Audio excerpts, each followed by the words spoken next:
Welcome to my Kannada ಮಾಹಿತಿ ಪುಸ್ತಕ channel. ಅಡುಗೆ ಮನೆಯಲ್ಲಿ ನಾವು ಯಾವಾಗಲೂ ಬಳಸುವ ಚಪಾತಿ ಮಣೆ ಮತ್ತು ಲಟ್ಟಣಿಗೆಗಳು ಬಳಸಿದಂತೆಲ್ಲ ಜಿಡ್ಡುಗಟ್ಟಿ ಹೊಳಪಿಲ್ಲದಂತಾದಾಗ ಅವುಗಳು ಹೊಸದರಂತಾಗಿ ಕಾಣಬೇಕಾದರೆ ಅವುಗಳನ್ನು ಉಪ್ಪಿನ ಕಾಗದದಿಂದ ಚೆನ್ನಾಗಿ ತಿಕ್ಕಿ ನೀರಿನಿಂದ ತೊಳೆದರೆ ಅವು ಪಳಪಳನೆ ಹೊಳೆಯುತ್ತವೆ. ಈ ಉಪ್ಪಿನ ಕಾಗದವು ಹಾರ್ಡ್ವೇರ್ ಅಂಗಡಿಗಳಲ್ಲಿ ದೊರೆಯುತ್ತದೆ.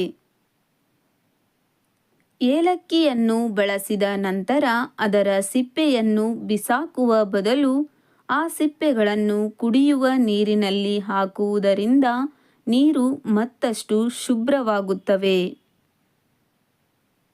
ಕೊತ್ತಂಬರಿ ಸೊಪ್ಪು ಬೇಗನೆ ಬಾಡದ ಹಾಗೆ ಇರಲು ಇದನ್ನು ಸ್ವಚ್ಛಗೊಳಿಸಿ ಬಾಳೆ ಎಲೆಯಲ್ಲಿ ಸುತ್ತಿ ಇಡುವುದರಿಂದ ಕೊತ್ತಂಬರಿ ಸೊಪ್ಪು ಬೇಗನೆ ಹಾಳಾಗುವುದಿಲ್ಲ. ತಾಮ್ರದ ಪಾತ್ರೆಗಳನ್ನು ತೊಳೆಯುವಾಗ ಸ್ವಲ್ಪ ಉಪ್ಪು ಹಾಗೂ ಹುಣಸೆ ಹಣ್ಣನ್ನು ಹಚ್ಚಿ ತಿಕ್ಕಿ ತೊಳೆಯುವುದರಿಂದ ಪಾತ್ರೆಗಳು ಪಳಪಳನೆ ಹೊಳೆಯುತ್ತವೆ. ತಾಮ್ರದ ಪಾತ್ರೆಯಲ್ಲಿನ ನೀರು ಕುಡಿಯುವುದು ಆರೋಗ್ಯಕ್ಕೆ ತುಂಬ ಒಳ್ಳೆಯದು. ನಾವು ಹಲವು ಬಗೆಯ ಸಿಹಿ ತಿಂಡಿಗಳನ್ನು ಮಾಡುವಾಗ ಸಕ್ಕರೆ ಪಾಕ ಹರಳಾಗಿ ಗಟ್ಟಿಯಾಗದಂತಿರಲು ಅದಕ್ಕೆ ಸ್ವಲ್ಪ ನಿಂಬೆ ರಸವನ್ನು ಸೇರಿಸಬೇಕು. ತರಕಾರಿಗಳು ಬೇಗನೆ ಬಾಡಿ ಒಣಗಿದಂತಾಗದಿರಲು ಅವುಗಳನ್ನು ಒಂದು ಬಿದಿರಿನ ಬುಟ್ಟಿಯಲ್ಲಿ ಹಾಕಿ ಮೇಲೆ ಒಂದು ಒದ್ದೆ ಬಟ್ಟೆಯನ್ನು ಹಾಕಿ ಇಡಬೇಕು.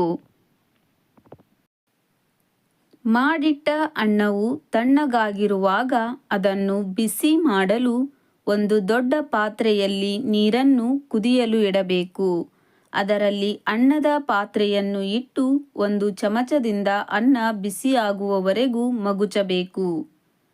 ಮಾಂಸದ ಅಡಿಗೆಗಳು ಬೇಗನೆ ಹಾಳಾಗದಿರಲು ಮಾಂಸವನ್ನು ಬೇಯಿಸುವಾಗ ಉಪ್ಪನ್ನು ಹಾಕಿ ಬೇಯಿಸಬಾರದು. ಬೇಯಿಸಿದ ನಂತರ ಕೊನೆಯಲ್ಲಿ ಉಪ್ಪನ್ನು ಹಾಕುವುದರಿಂದ ಬೇಗನೆ ಕೆಡುವುದಿಲ್ಲ. ಹಾಲನ್ನು ಚಿಕ್ಕ ಪಾತ್ರೆಗಳಲ್ಲಿ ಹಾಕುವುದಕ್ಕಿಂತ ದೊಡ್ಡ ಪಾತ್ರೆಯಲ್ಲಿ ಹಾಕಿ ಇಡುವುದರಿಂದ ಬೇಗನೆ ಕೆಡುವುದಿಲ್ಲ.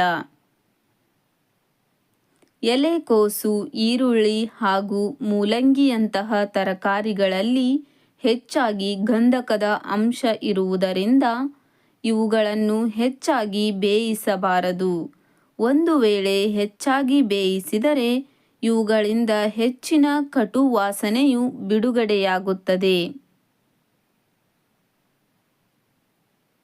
ಈ ವಿಡಿಯೋ ಇಷ್ಟವಾದರೆ ಚಾನಲನ್ನು ಸಬ್ಸ್ಕ್ರೈಬ್ ಮಾಡಿಕೊಳ್ಳಿ. ವಿಡಿಯೋವನ್ನು ಲೈಕ್ ಮಾಡಿ, ಶೇರ್ ಮಾಡಿ.